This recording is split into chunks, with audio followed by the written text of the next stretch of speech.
What's up YouTube? Cody Bidlow of ATHLETE.X coming at you with another video. Today we're going to be talking about endurance training for sprinters and how you can incorporate endurance training into your sprint training program. When it comes to endurance training for sprinters, there's a couple main things you need to consider.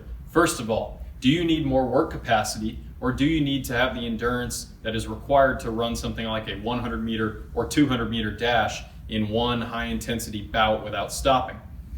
Generally, at the beginning of the year is when you're going to want to focus more on sprint capacity.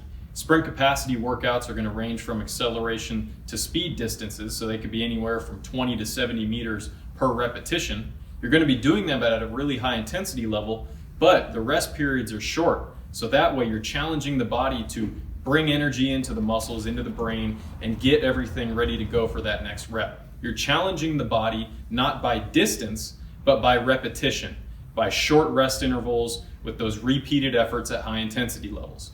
As you do this over time, particularly in your off season and your preseason, you're going to build the work capacity that you need to then further lengthen out those runs, lengthen out the rest periods, and start doing work that is going to transfer over into your competition more effectively. Capacity work is training to train. You're building your overall battery, which allows you to train at the level that you need to get better in a sprinting event. On the flip side, something like a speed endurance workout is going to focus on one continuous high intensity repetition followed by a longer rest interval, which is going to train you for the demands that are more specific to competition. Over time, both throughout your career and throughout a season, you should progress more from capacity work to speed endurance, special endurance type of work. So that way you're progressing from the things that build your foundation, build your base of training and your ability to train, and you transition that into the things that are going to put you into peak shape to compete at the times when it is most important. Within the specific endurance category, which is where I would throw speed endurance, special endurance 1, and special endurance 2, there's quite a wide range of work that can be used, and that work that you choose to use is going to be more dependent on the type of athlete you're working with than anything else. So for example, special endurance 1 might be 150 to 300 meters per repetition. That could be useful for a 100 or 200 meter sprinter. On the flip side, special endurance 2, that's ranging from 300 to 600 meters. I don't believe that doing an all-out rep of a 500 meter sprint for a 100 meter dash sprinter is going to do anything of benefit for them other than make them tired. If instead you're working with someone who runs the 400, yes, that is someone who would benefit from running a 500 meter sprint as hard as they can in training. That's going to build their ability to run through that finish line and not just get to the finish line. But if your event only takes 10 seconds and then the reps that you're doing on the track at full intensity are taking 55, 60, 75 seconds, well, you are far outside of the range which is relevant to your event. So the specific distances that you use have to be based off of where you're at in your career, where you're at in the year, and most importantly, what event do you run? If all you run is the 60, then doing 200 meter sprints is probably not going to be as beneficial as doing 120s to 150s for your longer speed endurance work. If you're a 100 meter runner, maybe you go up to 200, 250, or 300 meters in your training. If you're a 200 runner, 250, 300, maybe 350 meters in your training. But you're still staying within a range that is somewhat relevant to the speeds that you're at, the technique that you use in your competition, as well as the overall intensity level and the foot speed that you can achieve throughout that whole rep.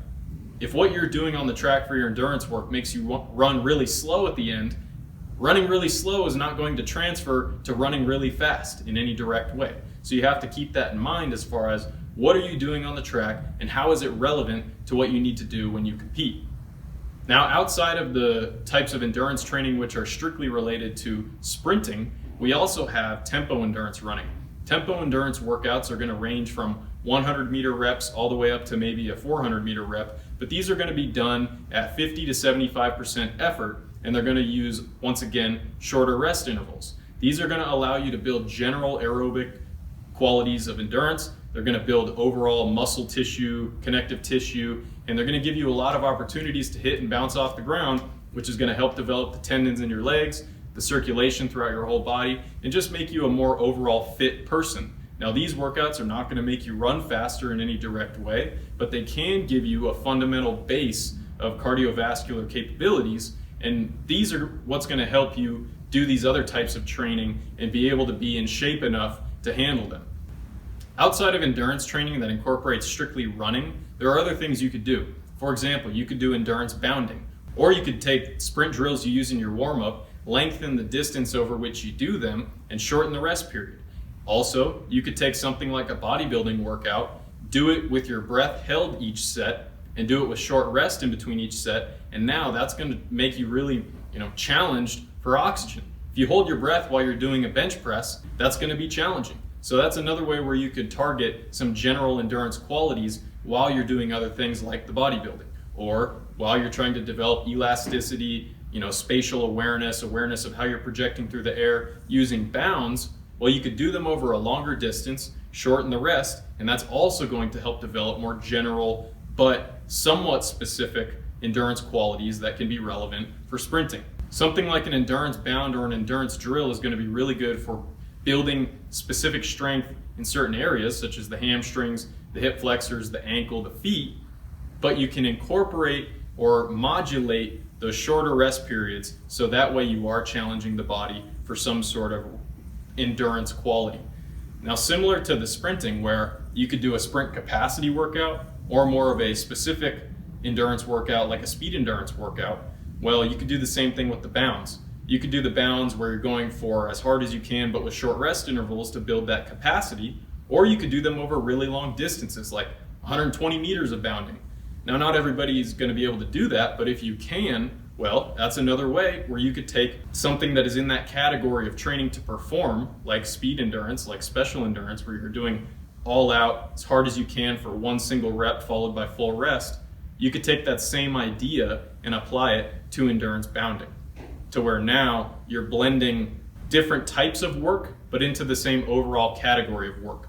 So that is to say, if you're doing a sprint capacity workout, you could do, say, 3 sets of 4 30-meter sprints with 30 seconds rest in between, and then maybe 5 minutes between each set. And then after you do those sprints, now you go out onto the grass and you do 6 by 50 meters of alternate leg bounds, and you do them with short rest. So that way that is oriented at capacity as well. Later in the year, maybe you're doing 4 by 80 meters, 6 by 80 meters, or 4 by 150s on the track, all out with with longer rest intervals. Well, what can you pair with that speed endurance workout? You could pair that with maybe 90-meter straight leg bounds on grass with full recovery in between. So once again, you're taking the same type of workout on the track, modifying it so that you can use it with bounds, but ultimately they're all targeted at the same goal of going as hard as you can for as long as you can, and then recovering so that you could do it again. Now, over time, you're going to progress from more capacity-oriented sprint workouts to more speed endurance and special endurance-oriented workouts. Acceleration capacity will transition into acceleration development at some point. Speed capacity is going to progress into speed development. The tempo endurance runs you do will eventually sort of drop off, and then you will introduce speed endurance. Speed endurance will then get longer over time, and then it'll turn into special endurance. So over time, you are lengthening the reps that you're using for each specific thing.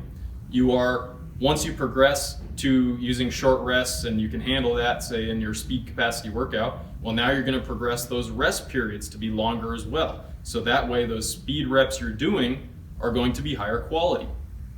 Similarly, the things you do in the gym, maybe you did do aerobic strength in the first couple weeks of training. Well, that's going to shift more to strictly strength and power-oriented work, as well as maybe some prehab or rehab type work, and that's it. So the endurance training that you're getting out of the gym is going to drop off after that initial period of the year, and then you're just going to use those capacity workouts and those specific endurance workouts like speed endurance and special endurance. That's where you're going to get the bulk of your endurance training throughout an entire year of sprint training. With tempo endurance, like I said, that can transition into speed endurance over time, where maybe in the first part of the year, maybe the first month or two, you're only doing acceleration capacity, speed capacity, and tempo endurance when you're on the track. But maybe after a month or a couple months of that, you could progress to some acceleration and speed capacity, some acceleration and speed development workouts, some tempo work, and some speed endurance work. Then after that phase, you toss out all of the capacity work, you toss out the tempo endurance work, and now you're strictly focusing on speed development, acceleration development, and speed endurance. By doing this, you're progressing to more specific work throughout the year. It's also getting more intense, it's getting faster, and you're getting, you're moving toward the direction that you want to go. You're moving toward that point at which you can be in the best state of readiness to perform at competition when it matters. So you have to consider and you have to visualize in your head, where are we going and how can we progress this work over time to get there? One more thing to consider.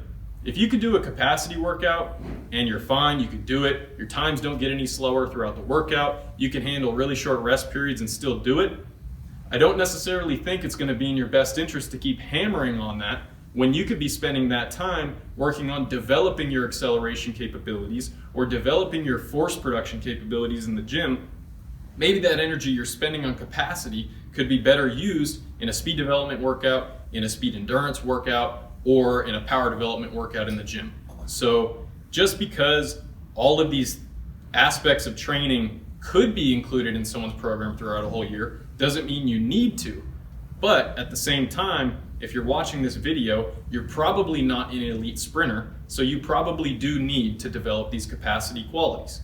Just keep in mind, at a certain point, you're not going to necessarily gain anything by improving your general endurance or your work capacity, and instead you need to focus on very high quality sprinting at the highest intensity levels that you can with the recovery periods needed to repeat those efforts throughout a workout.